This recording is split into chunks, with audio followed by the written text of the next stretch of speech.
इस कार्यक्रम के प्रसारण पुण्यार्जक हैं श्री राजेंद्र प्रसाद जैन, श्रीमती ममता जैन, श्री प्रशांत जैन, श्रीमती दिव्या जैन, पारस जैन, श्री भरत जैन, श्रीमती सौम्या जैन एवं समस्त परिवार मुंबई। संसार अनुप्रेक्षा का वर्णन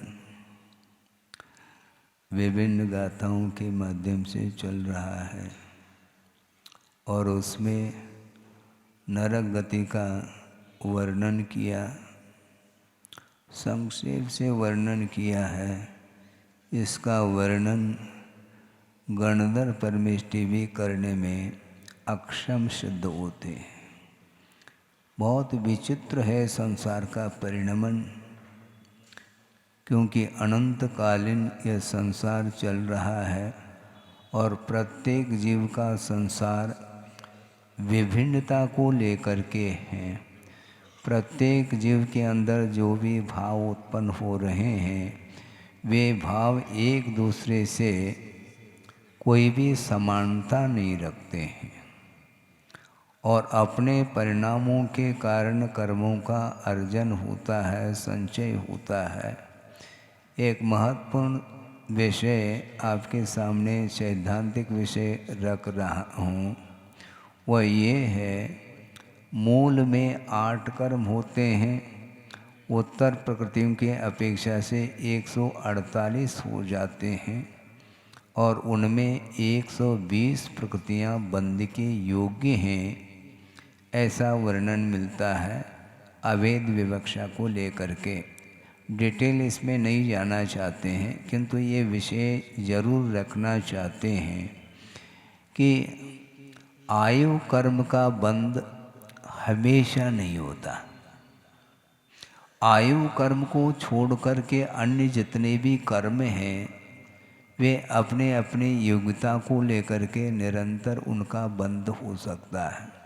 निरंतर का अर्थ कर्म बंध की अपेक्षा से कहा जा रहा है। उसमें भी उत्तर प्रकृतियों के अपेक्षा से कुछ सांतर भी अंतर को लेकर के भी हो सकते हैं। जैसे साता का बंध हो रहा है तो असाता का नहीं होता, असाता का बंध हो रहा है तो साता का नहीं होता। इस प्रकार वह निरंतरता और सांतर, उभय बंदी आदि बहुत सारा विषय कर्म सिद्धांत संबंधी है, उसमें हमें नहीं जाना अर्थात ये जन साधारण का विषय नहीं है।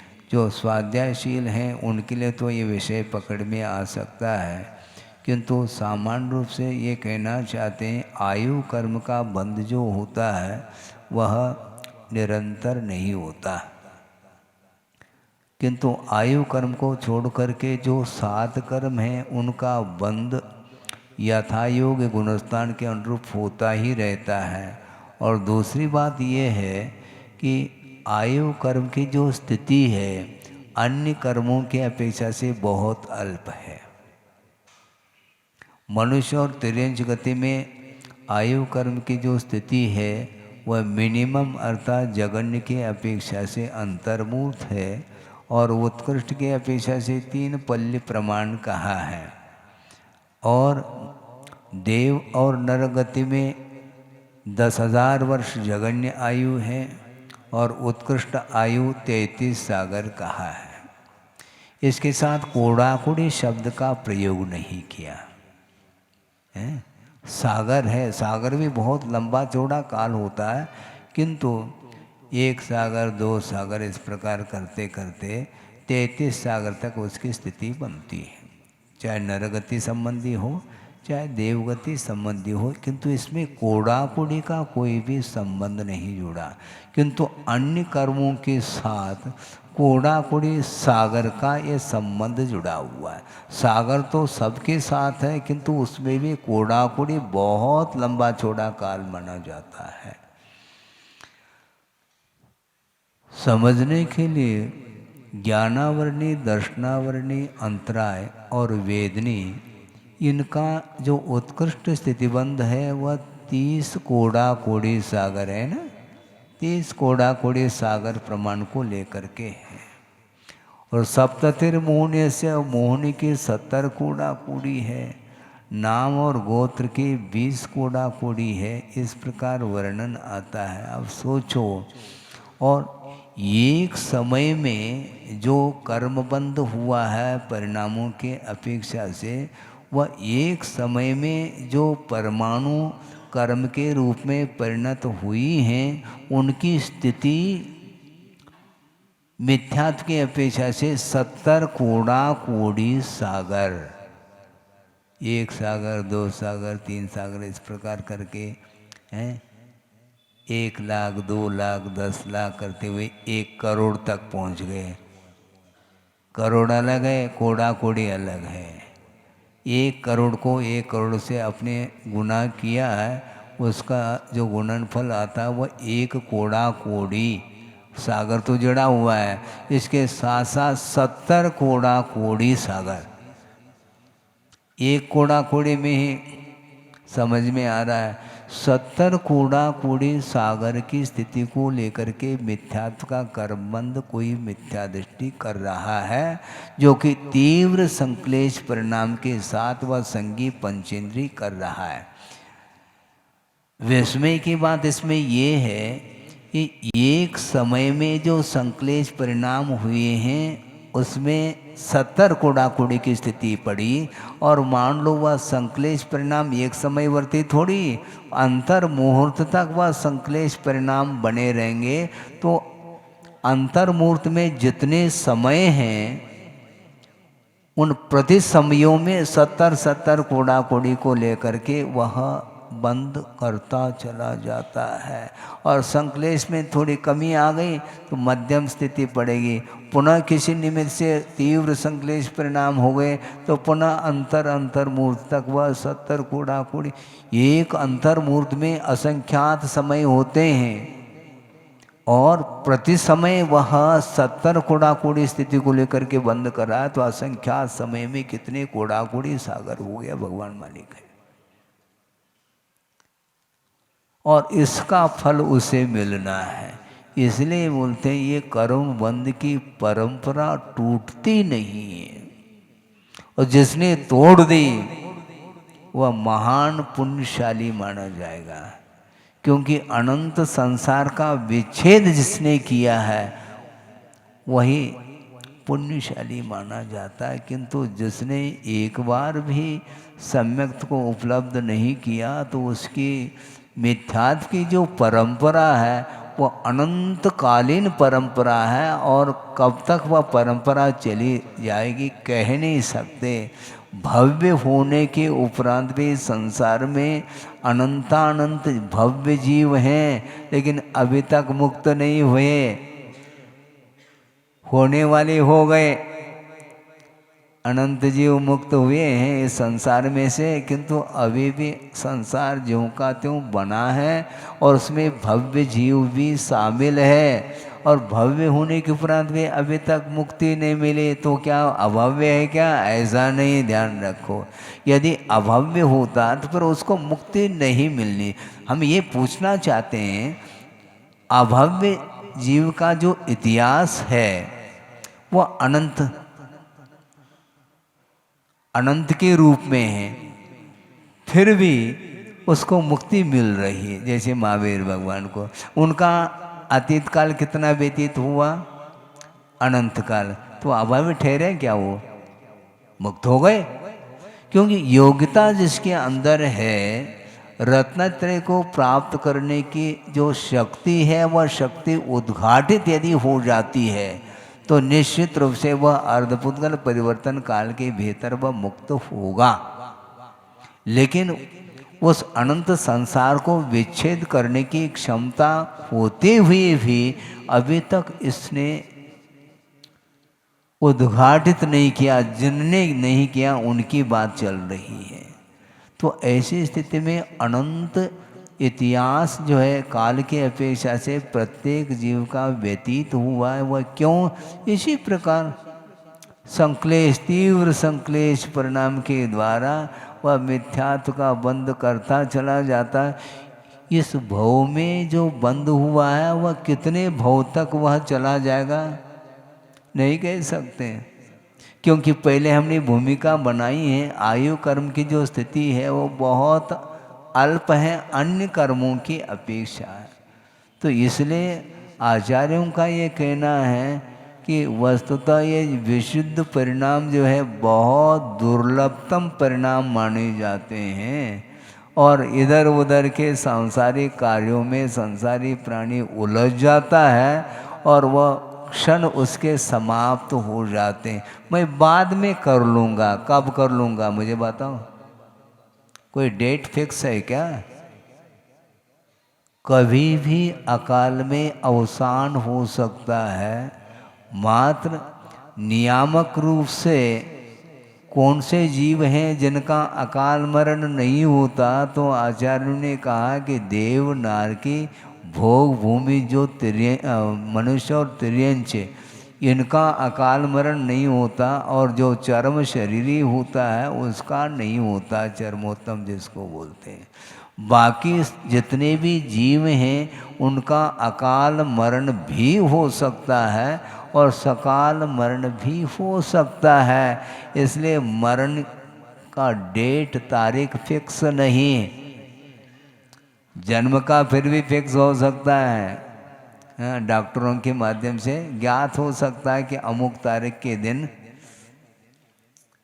जन्म होगा, लेकिन मरण के लिए क्या है, इसके उपरांत भी संसारी प्राणी को बात समझ में नहीं आती। कब आएगी भगवान जानते हैं, हम थोड़ी जान पाएंगे। भगवान ही जानते हैं कि आपको मुक्ति कब होगी, उनके ज्ञान में सब है, लेकिन हमारे ज्ञान में क्या है, कुछ भी नहीं है। इसलिए ये जो दुर्लभ पर्याय मिली है इसका सदुपयोग करो, ये कहा जा रहा है। दुरुपयोग करता है, पुण्य का उदय आ गया, दोनों हाथ से उसका उपभोग करो। महाराज आप भी तो दोनों हाथ से लेते हैं, कर पात्र में लेते हैं, ध्यान रखो।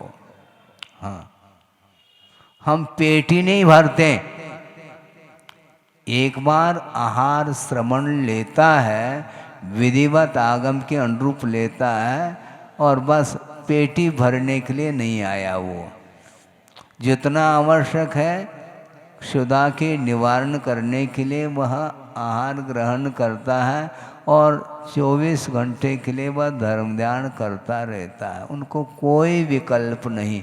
महाराज ये तो आपके लिए, हम तो कमाना पड़ेगा, उसके बिना थोड़ी, आपको तो कमाना है नहीं, आपको क्या अनुभव है? मैं हाँ ठीक है तो कहा आपने, क्योंकि मेरा कोई व्यापार तो है ही नहीं, सब कुछ छोड़ करके आए हैं, और वह पुण्य के उदय में यदि मिलता है तो लिया जाएगा, याचना नहीं करेंगे मुझे मिल जाए, ऐसा नहीं। विधिवत जाएंगे, मौन चले जाएंगे, और यदि मिल जाता है तो आगम के अनुरूप लेकर के आ जाएंगे, इतना होता है। लेकिन स्थिति ऐसी है कि हमेशा संसारी प्राणी के परिणाम संक्लेश को लेकर के ज़्यादा है, विशुद्धि की मात्रा बहुत अल्प है, संक्लेश की मात्रा उसका काल भी बढ़ता चला जाता है। कुछ एक क्षण के लिए थोड़ी सी विशुद्धि बढ़ गई और पुनः संक्लेश हो गया, और संक्लेश होता होता पता नहीं कितने काल तक वह संक्लेश करता है, हमेशा दुखी रहता है।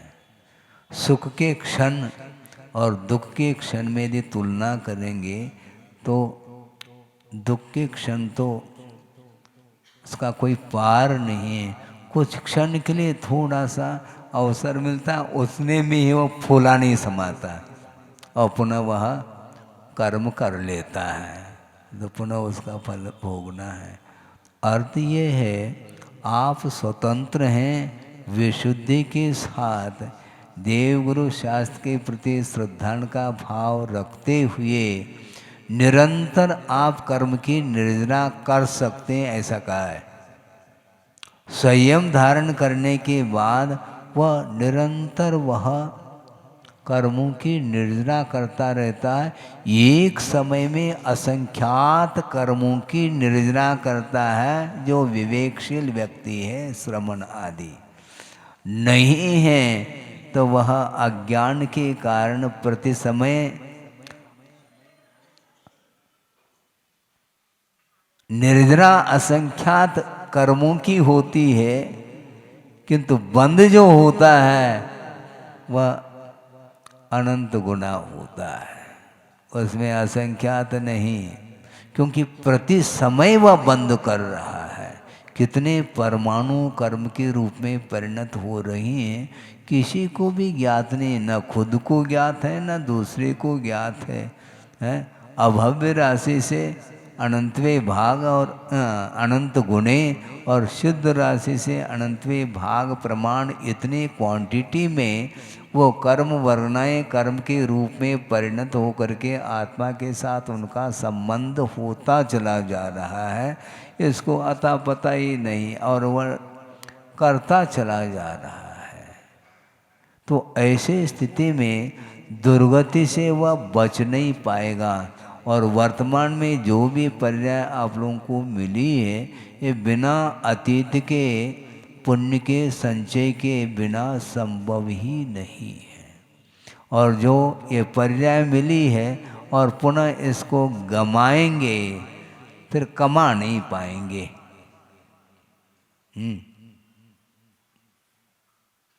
इनकम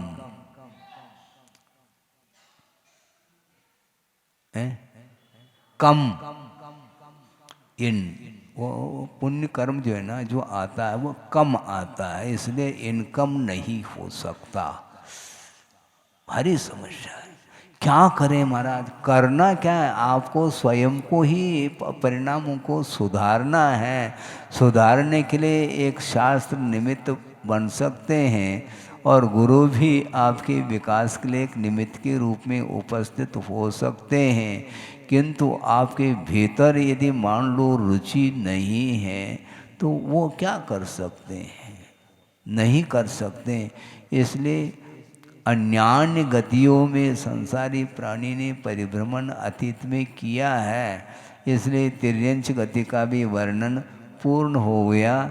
अब यहाँ पर मनुष्य गति का वर्णन किया जा रहा है। एवं बहुपयारम दुखम विसहेद तिर्य जोड़ेसु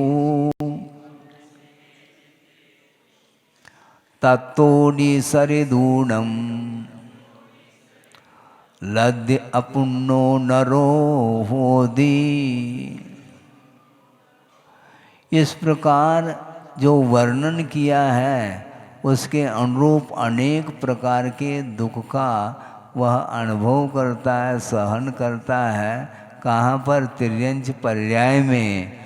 और तत्तो निसरिदूनम, उस तिर्यंच पर्याय से निकल करके मनुष्य तो हुआ है, किंतु लब्धि अपुन्नो नरो, लब्धि अपर्याप्तक मनुष्य हुआ। महाराज ये लब्धि पर्याप्तक क्या वस्तु है?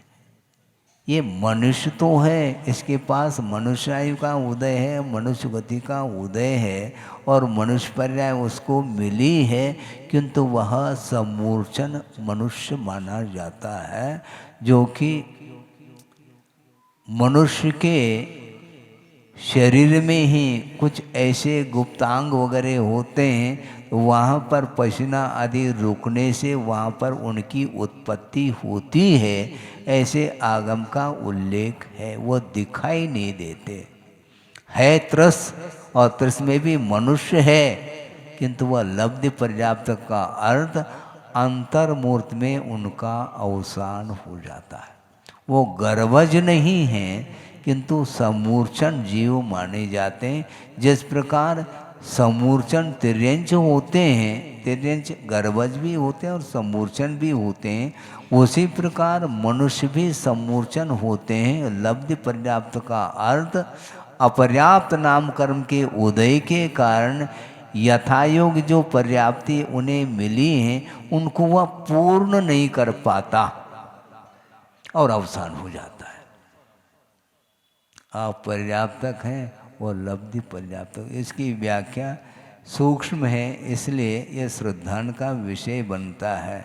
इन पर्याप्तियों का स्वरूप क्या है आदि आदि ये प्योर जो है सिद्धांत का, कर्म सिद्धांत का विषय है, इसलिए वहाँ तक हम नहीं जाना चाहेंगे।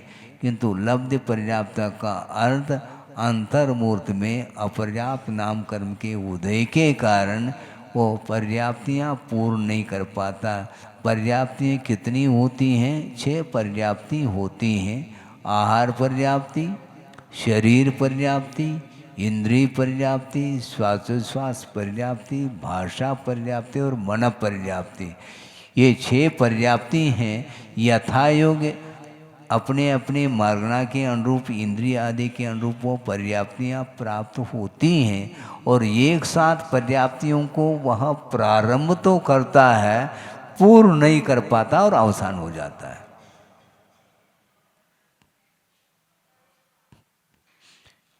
ऐसा क्यों महाराज? उतनी आयु है उसकी, उससे अधिक अल्पायु इसी को बोलते हैं। कोई गर्भ में शिशु आया, जीव आया है और गर्भ में ही वह समाप्त हो जाता है। हाँ, ऑटोमेटिक समाप्त होना अलग, किंतु किसी भी प्रकार से उसका घात करने का आप परिणाम करेंगे और उसके माध्यम से यदि वह गर्भ में ही उसका अवसान हो जाएगा तो उसका महान दोष आपको लगेगा। हाँ, एक तो अब्रह्म का सेवन हुआ और उसका जो फल है उसको भी न चाहो, गलत बात है ये। हाँ, या तो आप संयत रहते, संयम पालन करने की आपकी क्षमता नहीं है तो कोई बाधा नहीं, आपने संबंध कर लिया, लेकिन अब उसका जो फल मिल रहा है वो भी मुझे नहीं चाहिए, ये सबसे महान जो है हिंसा मानी जाती। कभी भी जीवन में ये कार्य नहीं करना चाहिए। एक संगी पंचेंद्री, उसके साथ वह मनुष्य पर्याय उसको मिली है, दुर्लभतम पर्याय को वह धारण करने जा रहा है। उसका पुण्य का उदय था और उसमें किसी भी निमित्त को लेकर के उसका पाप कर्म का तो उदय आएगा, लेकिन आपका भी पाप कर्म का उदय आया, तभी घात के परिणाम हो रहे हैं आपके। नहीं होना चाहिए।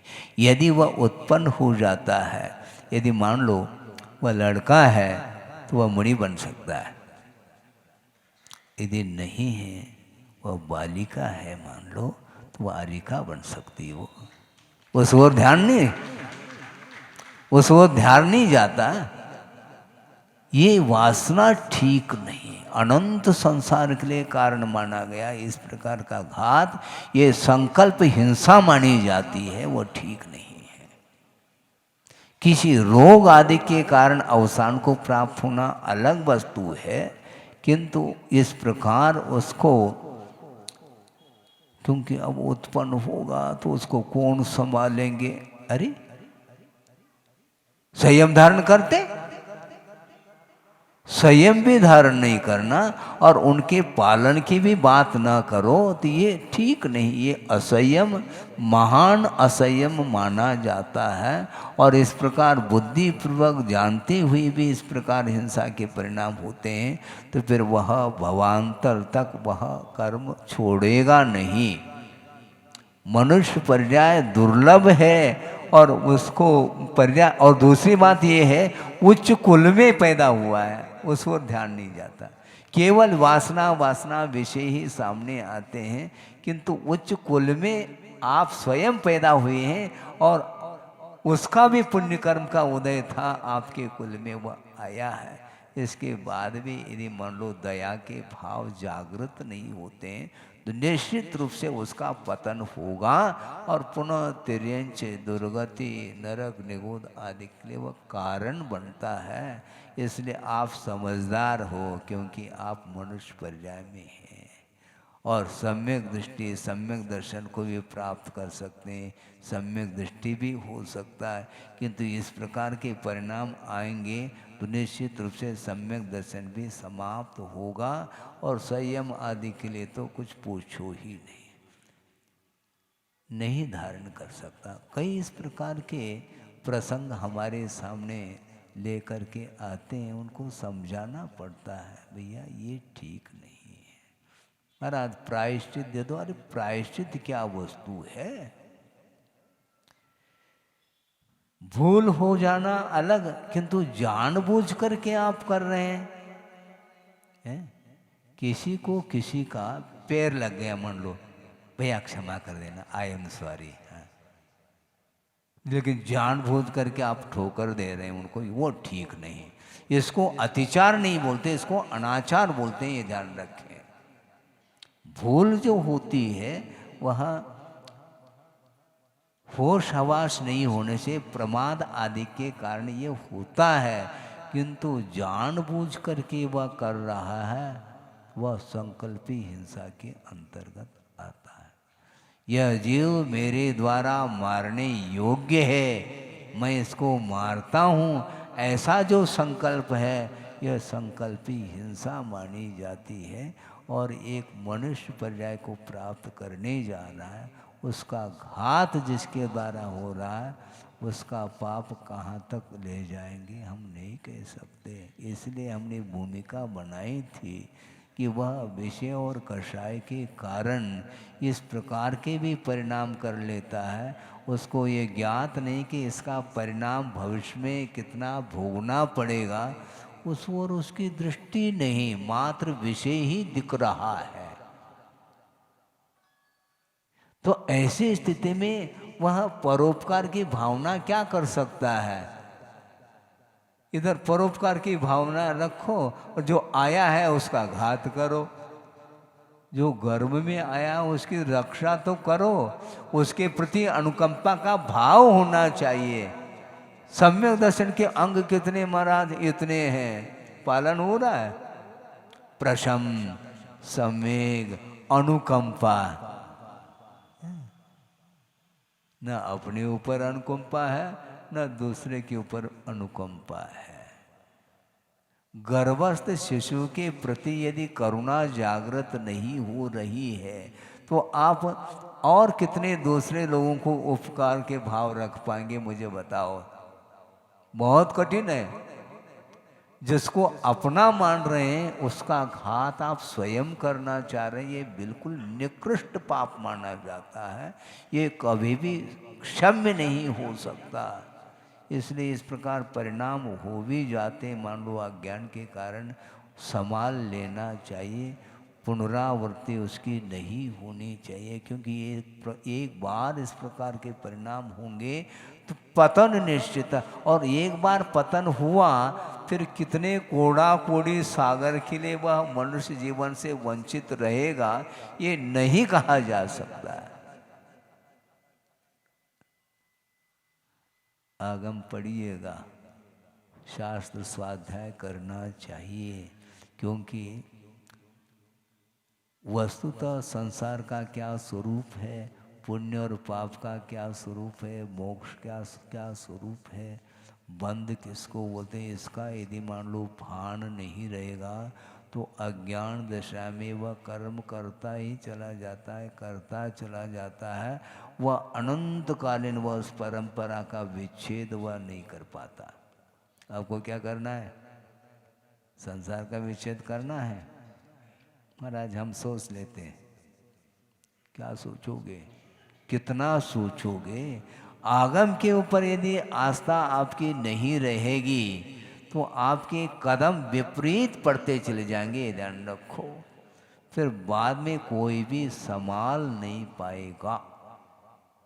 हाँ, ये संस्कार आप अपने परिवार के ऊपर डालिएगा और अपने ऊपर भी संस्कार डालो, धार्मिक संस्कार, क्योंकि आचार्य कहते हैं ये पर्याय का मिलना नहीं मिलना बराबर हो जाएगा यदि आश्रव को नहीं रोकते हैं तो। और आश्रव को यदि रोक रहे हैं तो इसकी सार्थकता शुद्ध होती है। पूत कपूत हो तो का धन संचय, और सपूत हो तो का धन संचय। यदि मान लो पुत्र अच्छा निकला है तो उसके लिए कमाने की आवश्यकता नहीं पड़ेगी, वो स्वयं कमा लेगा। और जो कपूत अर्थात व्यसनी निकला है तो उसके लिए तुम्हारे कमाने से कोई प्रयोजन सिद्ध नहीं होगा, ये कहा जा रहा है। इसी प्रकार आचार्य समंतभद्र स्वामी ने इसी विषय को बहुत अच्छे ढंग से लिखा है।